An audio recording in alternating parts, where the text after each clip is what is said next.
तुम्ही या चॅनलवर नवीन असाल तर सबस्क्राइब करा, तसेच लाईक आणि शेअर नक्की करा।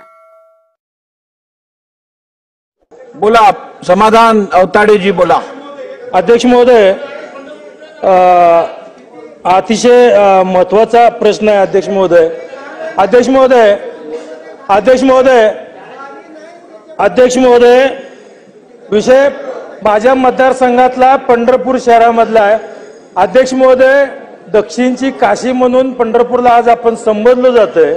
तर अध्यक्ष महोदय, आज या चंद्रभागेवरून त्या ठिकाणी पंढरपूर तालुका असेल, मंगळवेढा तालुका असेल, सांगोल तालुका असेल, सोलापूर शहर असेल, या ठिकाणी प्रत्येक या पिण्याच्या पाण्यासाठी प्रादेशिक योजना या प्रमुख शहराच्या आणि तालुक्यातील बऱ्याचशा गावांच्या या नदीवरती या योजना बऱ्याचशा आहेत। आणि अध्यक्ष महोदय, ह्या योजना अशा आतापर्यंत म्हणजे अध्यक्ष महोदय लाखो भाविक पंढरपूरमध्ये येतात आणि लाखो भाविक विचारतो एक महत्वाचा प्रश्न आहे अध्यक्ष महोदय। लाखो भाविक या निमित्तानं येतात अध्यक्ष महोदय। या सगळ्या तालुक्यांचा आणि सोलापूर शहराचा सुद्धा सगळ्या नागरिकांच्या आरोग्याच्या धोक्याची घंटा वाजण्याचा हा प्रश्न निर्माण झालेला आहे अध्यक्ष महोदय। चंद्रभागा नदी अध्यक्ष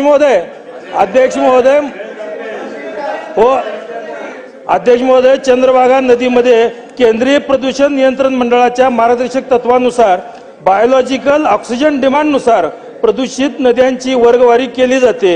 अतिप्रदूषित म्हणून नद्यांची वर्गवारी चंद्रभागेच्या नदीचा समावेश देशामध्ये पहिल्या प्रश्न घ्या, वेळ संपतोय। देखील अध्यक्ष महोदय, प्रश्न आहे की या प्रदूषणावरती सरकार ठामपणे कुठला निर्णय घेतील आणि नमामि चंद्रभागेमध्ये अध्यक्ष महोदय, नमामि चंद्रभागेमध्ये जे कार्य अहवाल दिला होता ते कागदावरतीच राहिलेला आहे, तो कधी त्या ठिकाणी अंमलात आणला जाईल? चला मंत्री महोदय।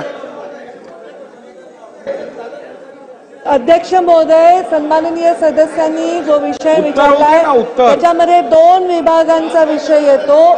एक म्हणजे पाणी पुरवठा विभाग, जलसंपदा विभाग आणि नगर विकास विभाग।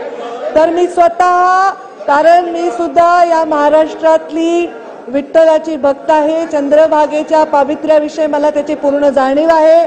मी अधिवेशन झाल्यानंतर लवकरात लवकर स्वतः पंढरपूरला भेट देणार आहे। तिथे जाऊन साईटवर नमामि चंद्रभागेचा पूर्ण रिव्ह्यू घेणार आहे, त्याचं ऑडिट करणार आहे।